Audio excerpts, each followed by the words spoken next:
fois la règle de Markovnikov. Donc, comme il a dit M. Albert Einstein, il n'y a qu'une seule façon d'expliquer, c'est par donner un exemple. Tout simplement, donc si j'ai un composé comme ça, ici j'ai un CH3 et un CH3 plus HCl.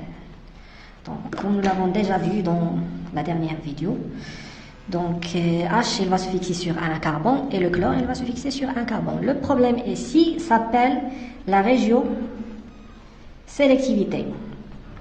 Donc c'est quoi la régiosélectivité? Régio ça vient de la région, et la région donc soit le carbone. Donc, soit le carbone par exemple C1 ou bien le carbone C2. Donc, vous pouvez me dire que les deux carbones sont identiques. Oui, ces deux carbones sont identiques, mais l'environnement chimique est tout à fait différent. Donc, ici, nous avons un carbone lié avec un CH3, 2, 3, et donc ça s'appelle un carbone tertiaire. Par contre, ici, nous avons un carbone lié avec un seul carbone, s'appelle un carbone primaire. Et donc, ces deux carbones sont tout à fait différents. Donc, nous aurons une sélection de la région, soit la région 1, c'est-à-dire soit le carbone tertiaire, soit le carbone primaire. Donc, ici, nous avons un HCl, l'acide chlorhydrique. Le chlore est beaucoup plus électronégatif que l'hydrogène, donc il sera chargé négativement et l'hydrogène sera chargé positivement. Donc, pour cette raison, la double liaison ou bien la liaison pi va attaquer l'hydrogène de telle sorte que l'hydrogène va se fixer sur le carbone le moins substitué, c'est-à-dire le carbone primaire. Donc, voilà, c'est CH3, voilà, donc fixation de monsieur l'hydrogène dans le carbone le moins substitué pour former un carbocation beaucoup plus substitué. Et vous pouvez me dire pourquoi. Tout simplement, c'est la stabilité des carbocations. Donc, nous avons 4 types de carbocations. Donc, carbocation, c'est un carbone chargé positivement. Donc, si le carbocation il y a avec 3 alkyles, il s'appelle un carbocation tertiaire. Il est beaucoup plus stable par rapport à un carbocation secondaire. Beaucoup plus stable par rapport à un carbocation primaire, c'est-à-dire lié avec un seul alkyle, et beaucoup plus stable par rapport à un carbocation mulaire, c'est-à-dire qui ne possède aucun groupement alkyle. Et vous pouvez me poser la question, pourquoi le carbone tertiaire est beaucoup plus stable? Eh bien, tout simplement parce que les alkyles exercent un effet inductif donneur qui stabilise ce carbone. Par contre, celui-là, il a sous l'effet de 2 et celui-là de 1, bien sûr, c'est le carbone tertiaire qui a le maximum de la stabilité. Donc, la règle de Markovnikov nous dit que l'addition d'anhydracide sur un alcène conduit à la formation d'un carbocation plus substitué, et donc le Cl- qui a une charge négative, il va attaquer ce carbocation, et donc le résultat final sera ce composé-là. CHH. Bien sûr, si vous avez des questions, n'hésitez pas de les poser. Voilà, donc formation d'une nouvelle liaison carbone-chlore. Donc le chlore va se fixer sur le carbone le plus substitué, et donc c'est ça en bref la règle de Markovnikov. Donc à chaque fois que vous entendez ce mot Markovnikov, il faut mettre à la tête que le carbone le plus substitué par des groupements donneurs. Je répète, le carbone le plus substitué par des groupements donneurs qui stabilisent ce carbone. Donc un exemple pour fixer les idées et pour valider. Donc je vais essayer de vous donner un autre exemple.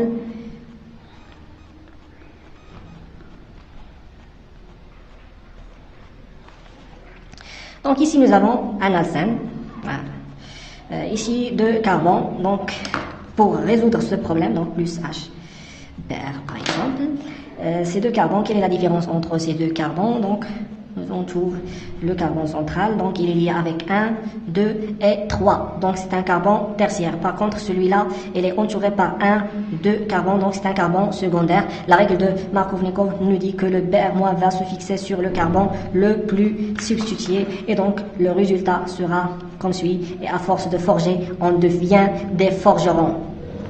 Voilà, donc le brome va se fixer sur le carbone le plus substitué et par conséquent, la liaison va se fixer sur le carbone le moins substitué. Voilà. Règle d'Anti-Markovnikov. Alors, qu'est-ce que ça veut dire cette règle? Donc, nous avons déjà vu la règle de M. Markovnikov. Markovnikov, il nous dit que lorsqu'on a le choix entre deux carbones, on va choisir le carbone le plus substitué. Donc, la règle de stabilité des carbocations, un carbocation lié avec 3 alkyles est beaucoup plus stable par rapport à un carbocation lié avec 2 et ainsi de suite. Donc, un petit rappel sur la règle de Markovnikov, donc sous forme d'un exemple. Donc ici nous avons un alcène formé à partir de 2 carbones centrales, donc liés par une double liaison. Donc nous avons un carbone primaire et un carbone secondaire. Donc la règle de Markovnikov nous dit que l'addition d'un hydracide, HCl par exemple, Cl- se fixe sur le carbone le plus substitué, c'est-à-dire que le carbone secondaire qui a le maximum des substitutions, et l'hydrogène qui reste, charge positive parce que le chlore est beaucoup plus électronégatif, donc le proton va se fixer sur le carbone le moins substitué. Donc, le résultat sera comme suit: formation d'une nouvelle liaison carbone-chlore et formation d'une autre nouvelle liaison carbone-hydrogène. Donc, le chlore va se fixer sur le carbone le plus substitué, l'hydrogène sur le moins substitué. Et c'est tout simplement la règle de Markovnikov. Maintenant, la règle d'Anti-Markovnikov, c'est l'inverse. Donc, si Markovnikov nous dit que le chlore doit se fixer sur le carbone le plus substitué, Anti-Markovnikov nous dit que le Cl- doit se fixer sur le carbone le moins substitué. Donc, un exemple pour bien fixer les idées et pour valider. Donc, comme ça, un CH2 plus HF, par exemple. Donc, fluor ou n'importe quel halogène. Donc ici nous avons un fluor qui est le plus électronégatif du tableau périodique. Donc apparition d'une charge négative au niveau de fluor et d'une charge positive au niveau de l'hydrogène. Donc ici nous avons 2 carbones. Un carbone lié avec 2 carbones. Donc celui-là, il est lié avec 1, 2, c'est un carbone secondaire. Par contre celui-là est un carbone lié avec un seul carbone et donc c'est un carbone primaire. Donc la règle d'Anti-Markovnikov nous dit que le F- va se fixer sur le carbone le moins substitué. C'est l'inverse de la règle de Markovnikov. Alors la question qui se pose, c'est pourquoi?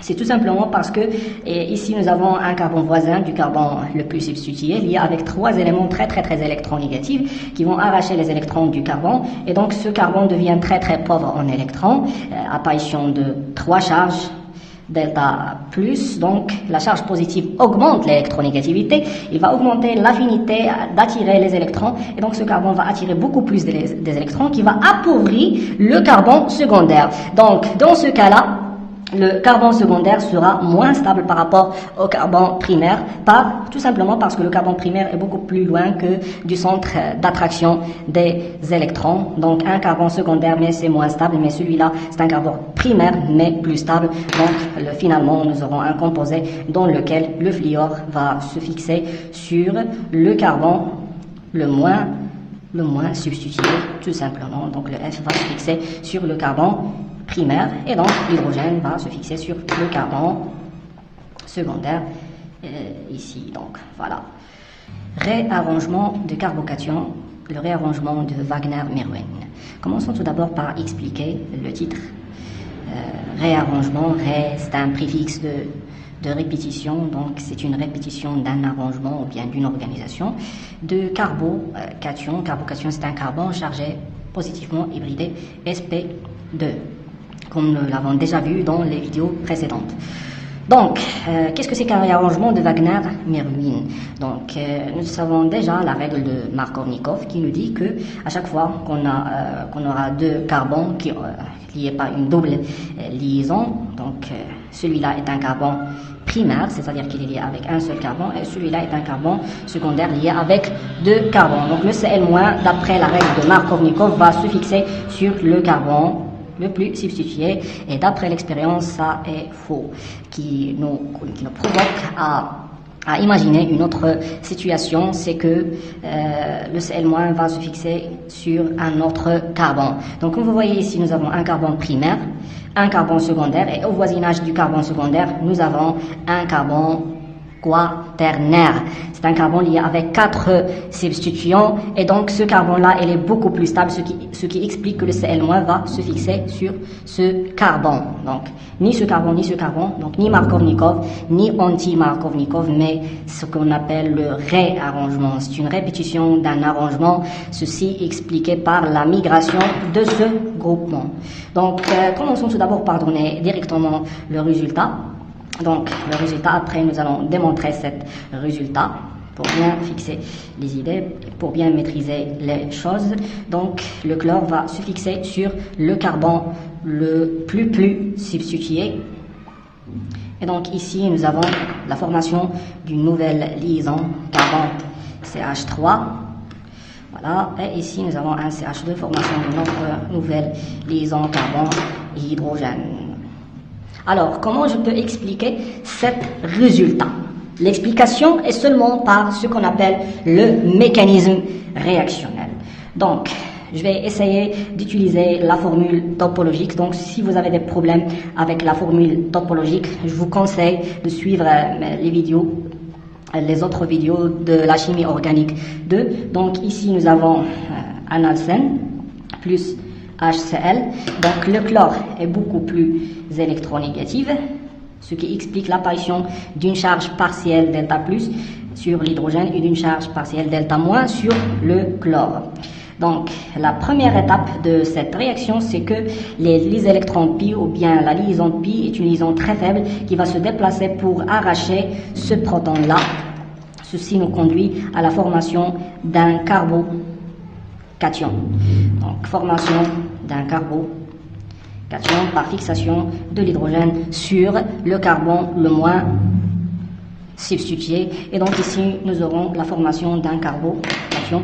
N'oubliez pas que nous avons ici 2 hydrogènes, un hydrogène ici.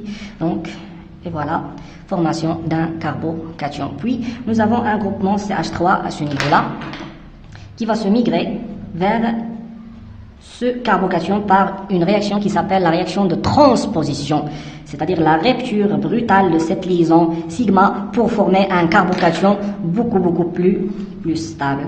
Donc ici, nous aurons la formation d'un carbocation beaucoup plus stable par rapport à au précédent.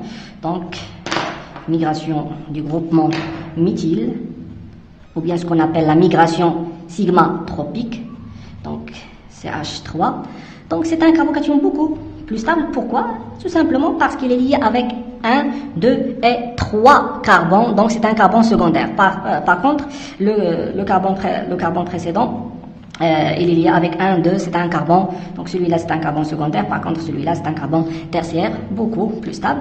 Et après la dernière étape, c'est que le Cl- qui nous reste va se fixer sur ce carbocation qui va nous donner le produit final. Donc CH3, fixation de Cl- sur le carbone le plus substitué qui va nous donner le composé final, l'addition d'acide hypohalogéneux, formation d'halohydrine.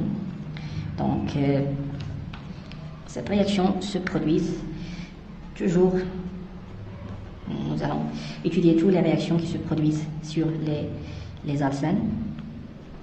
Donc ici, une remarque très importante, c'est que le X est un halogène sauf que le fluor. Donc, tous les halogènes sauf le fluor. Donc le X peut être le chlore, le brome ou bien le iode. Donc le fluor, ça ne marche pas avec cette réaction. Pourquoi? Parce que si nous comparons l'électronégativité de l'oxygène et du chlore, l'oxygène est beaucoup plus électronégatif par rapport au chlore. L'oxygène est beaucoup plus électronégatif par rapport au brome. L'oxygène est beaucoup plus électronégatif par rapport au iode, mais lorsqu'on substitue le X par un fluor, la règle s'inverse et donc le fluor sera très électronégatif que l'oxygène. Donc le chlore, le brome, l'iode, tous ces éléments sont très électronégatifs par rapport à l'oxygène. Pour cette raison, on utilise le chlore, le brome ou bien le iode. D'accord? Donc tous les halogènes sauf le fluor. Donc cette réaction va nous donner un composé qui s'appelle halohydrine. Halohydrine, c'est un composé dans lequel se fixe un X, voilà, l'halogène sauf le fluor, et un groupement OH. Donc halo, ça vient de l'halogène, hydrine, ça vient de groupement hydroxy ou bien groupement OH d'après les règles de nomenclature. Donc il s'appelle également un alcool alpha-halogéné, alcool, grâce à la présence de la fonction OH. Alpha, qu'est-ce que ça veut dire alpha? La position alpha commence tout d'abord, on donne 0 à ce carbone-là. Donc le carbone directement lié avec le carbone qui porte le groupement OH s'appelle un carbone alpha. Donc ça s'appelle, ce composé-là s'appelle un alcool alpha-halogéné. Voilà, donc comment cette réaction?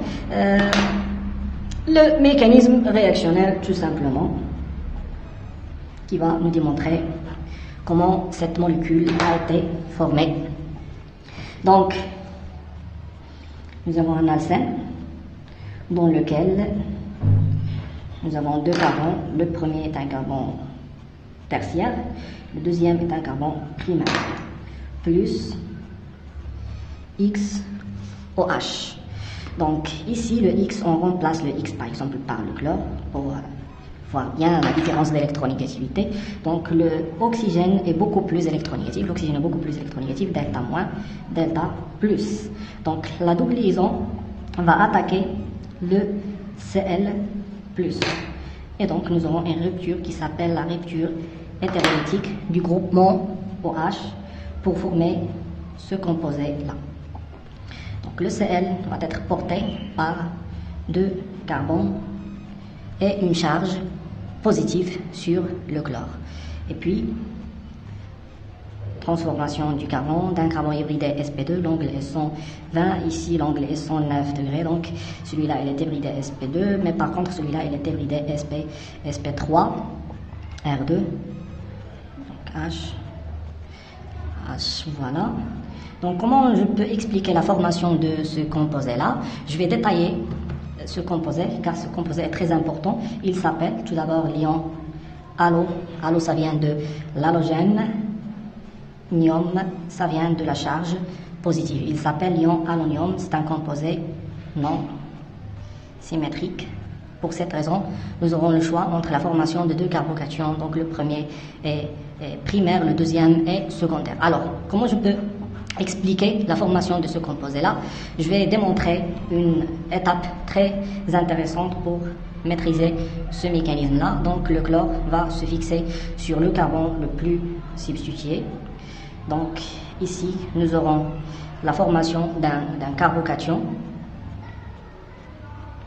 R1, R2, et puis n'oubliez jamais que le chlore possède 3 doublés. Ces doublés sont contiennent des électrons chargés négativement qui vont attaquer ce centre-là et donc de former ce composé-là. D'accord? Ça, c'est une étape intermédiaire. Donc, lorsque le chlore va former une liaison avec le carbone, il va perdre un électron, ce qui explique l'apparition d'une charge positive au niveau du chlore. Donc, si vous avez des questions, n'hésitez pas de les poser dans les commentaires. Voilà, et la dernière étape, c'est que le OH va se fixer.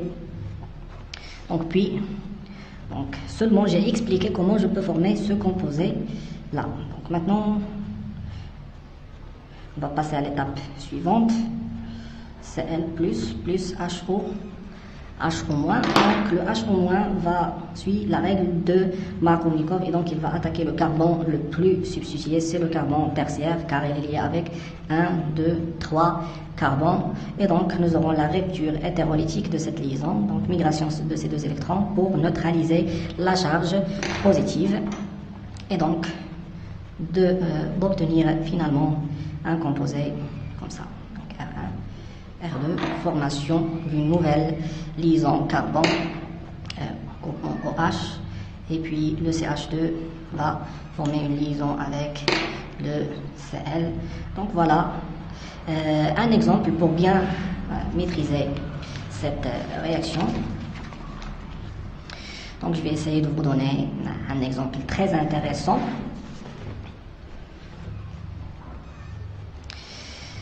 Donc essayez de le résoudre avec votre propre effort pour bien bénéficier de la réponse, parce que les questions sont plus importantes que les questions. Donc HOCl. Donc ici nous avons 2 hydrogènes. Donc la première étape, voilà, comme l'habitude, c'est l'électronégativité et de déterminer les charges. Donc ici nous avons un chlore beaucoup plus, donc l'oxygène est beaucoup plus électronégatif, excusez-moi, donc delta moins, delta plus, donc la double liaison va attaquer ce Cl+, et donc rupture hétérolytique de cette liaison vers l'oxygène.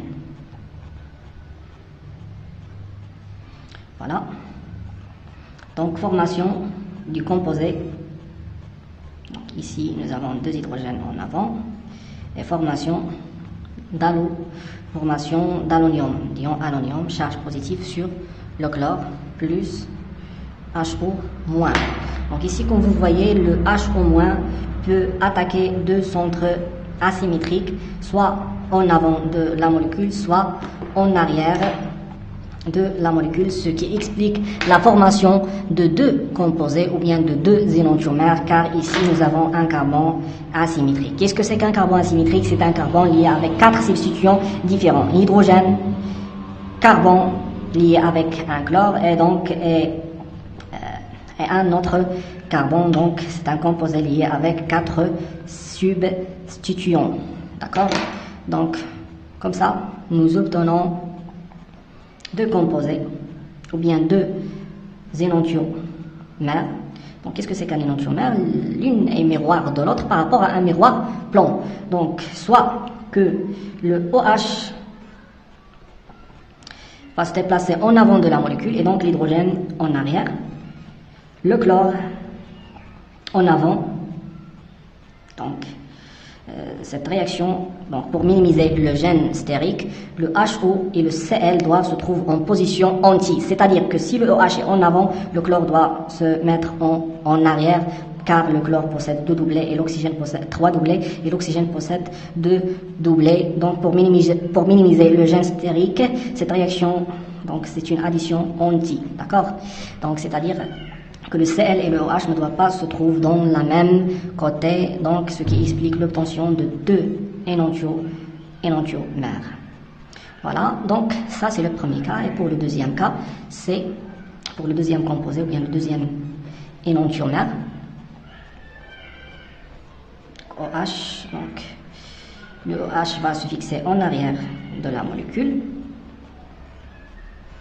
et le chlore va se fixer en avant, toujours pour minimiser le gène stérique. 50% de ce composé et 50% de ce composé-là, c'est ce qu'on appelle un mélange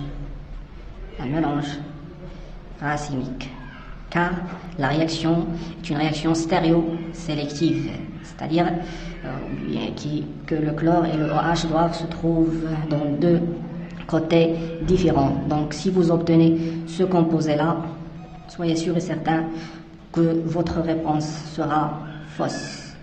Donc ClOH, là, c'est faux. Il y a un très grand gène stérique entre les 2 molécules, ce qui élimine ce composé-là. Ce sont des bases de la stéréochimie que vous avez étudiées en S3, et l'addition de dihalogènes, c'est-à-dire 2 groupements halogènes, soit le fluor, le chlore, le brome, l'iode.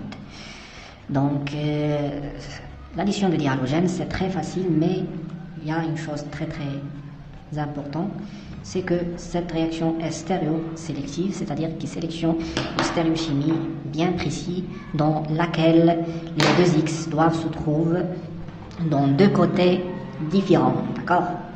Donc il est interdit de mettre les 2 X dans la même côté. Donc c'est une addition anticoplanaire, d'accord? Donc le X et le X se trouvent dans le même plan, mais dans 2 côtés différents. Bien, donc passons maintenant au mécanisme de la réaction. Mécanisme, voilà. Donc la première étape,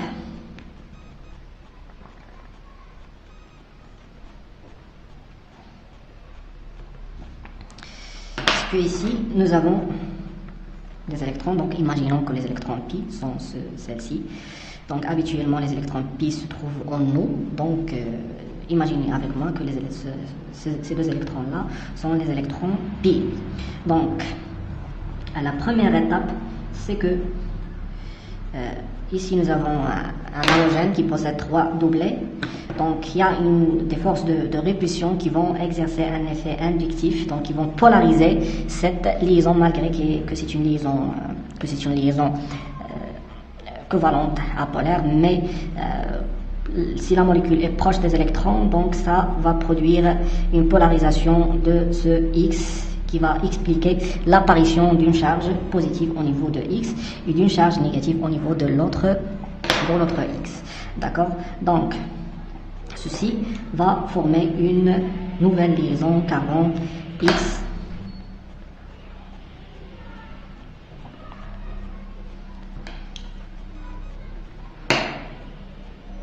N'oubliez jamais que le X c'est un halogène et tous les halogènes possèdent 3 doublets d'après la configuration électronique. Donc ici formation d'un carbocation.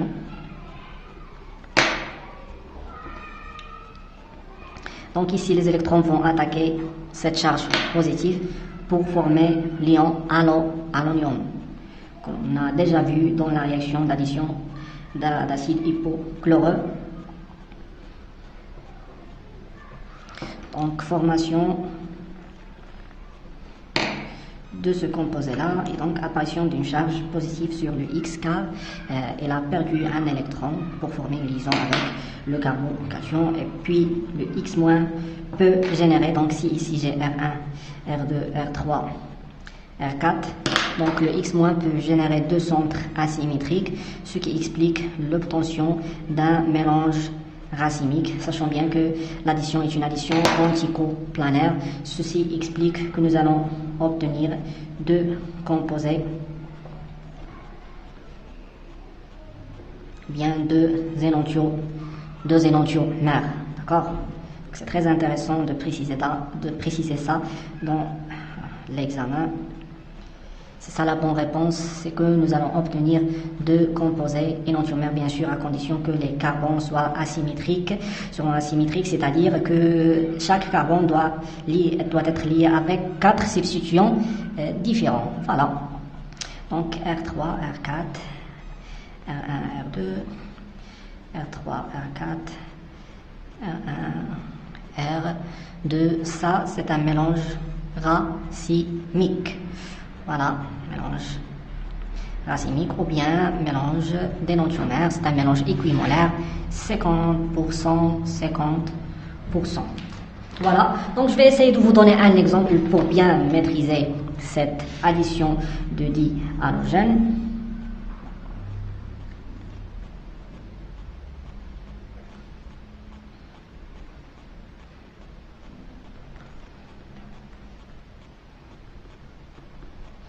Plus PR2. Donc la première étape, c'est que le PR va se fixer dans ces 2 carbones. Donc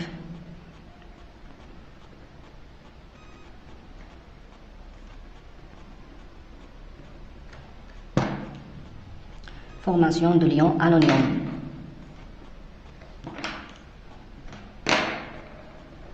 Et puis il nous reste un autre PR- qui peut attaquer 2 centres asymétriques qui conduit à la formation de deux énantiomères.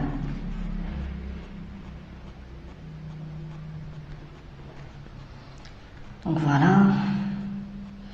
Donc H.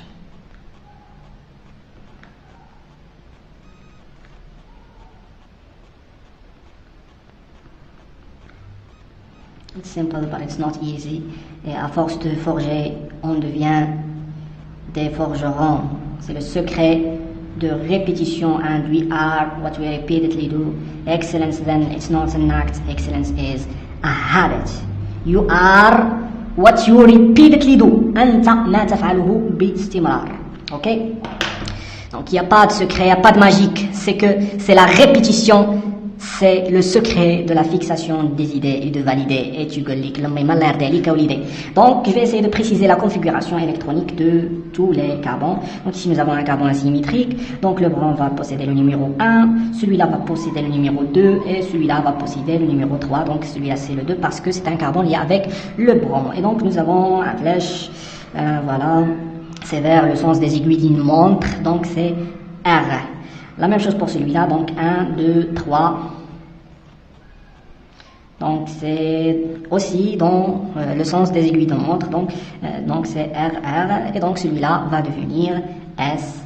S, ce qui explique que la relation entre ces deux, ce sont deux stéréoisomères qui s'appellent énantiomères, c'est-à-dire que l'une des molécules est miroir l'image de l'autre par rapport à un miroir plan d'addition de H2O ou bien ce qu'on appelle l'hydratation. Donc à chaque fois que vous entendez ce mot, hydratation, ça vient pas de l'hydrogène, mais ça vient de H2O. Il ne faut pas confondre les deux, d'accord? Hydratation, c'est l'ajout de H2O. Donc je vais essayer de passer directement au mécanisme de la réaction. Donc comme vous voyez ici dans cette réaction, donc le H va se fixer sur un carbone et le H sur un autre carbone. Donc passons directement au mécanisme réactionnel et aux exemples pour bien maîtriser les choses, d'accord? Voilà, donc c'est C plus H plus. Donc ici nous avons des électrons pi très faciles, mobiles, qui vont attaquer ce proton-là. Pour former, donc, quelle est l'utilité de l'addition de proton H+. Donc, on ne peut jamais trouver un proton H+ à l'état libre, mais justement, c'est une abréviation, car le H+, ça vient de l'acide sulfurique ou bien de l'acide phosphorique, orthophosphorique, d'accord? Donc ce H+, il provient soit de H2SO4, soit de H3PO4, et H+, seulement c'est une abréviation, car on ne peut jamais trouver un proton à l'état libre d'après les lois de la chimie analytique. Donc les électrons chargés négativement vont attaquer ce proton-là pour former un carbocation. Voilà. Donc ce composé-là va jouer le rôle d'un catalyseur. Qu'est-ce que c'est qu'un catalyseur? C'est un aspect chimique qui accélère la vitesse de la réaction. Donc voilà, formation d'un carbocation. Et après, l'eau, voilà, water in British accents.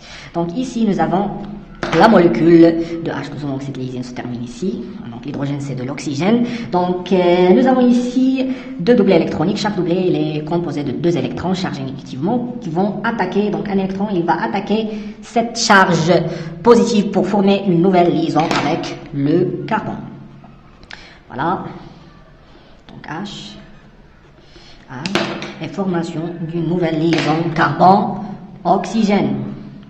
Voilà, donc apparition d'une charge positive sur l'oxygène, car l'oxygène a perdu un électron pour former une liaison avec le carbone. Et puis l'oxygène va essayer de neutraliser sa charge électronique et donc il va rompre cette liaison avec l'hydrogène, donc cette liaison très très polaire car la charge positive augmente l'électronégativité, donc les électrons vont se déplacer pour neutraliser cette charge positive et donc d'obtenir une fonction OH, une fonction hydroxy d'après les règles de nomenclature, d'accord? Donc EH, OH, c'est H, voilà, et donc c'est l'obtention d'un alcool. Donc passons maintenant à un exemple pour bien maîtriser les choses. Sachant bien que cette réaction suit la règle de Markovnikov, c'est-à-dire que si on a par exemple R1, R2 des alkyles qui commencent par un carbone, par exemple CH3, C2H5, qui est ici hydrogène. Donc si nous avons le choix entre former deux types de carbocations, bien sûr, c'est le carbocation le plus stable qui va se former. Donc ici c'est hydrogène. Pourquoi j'ai corrigé ça?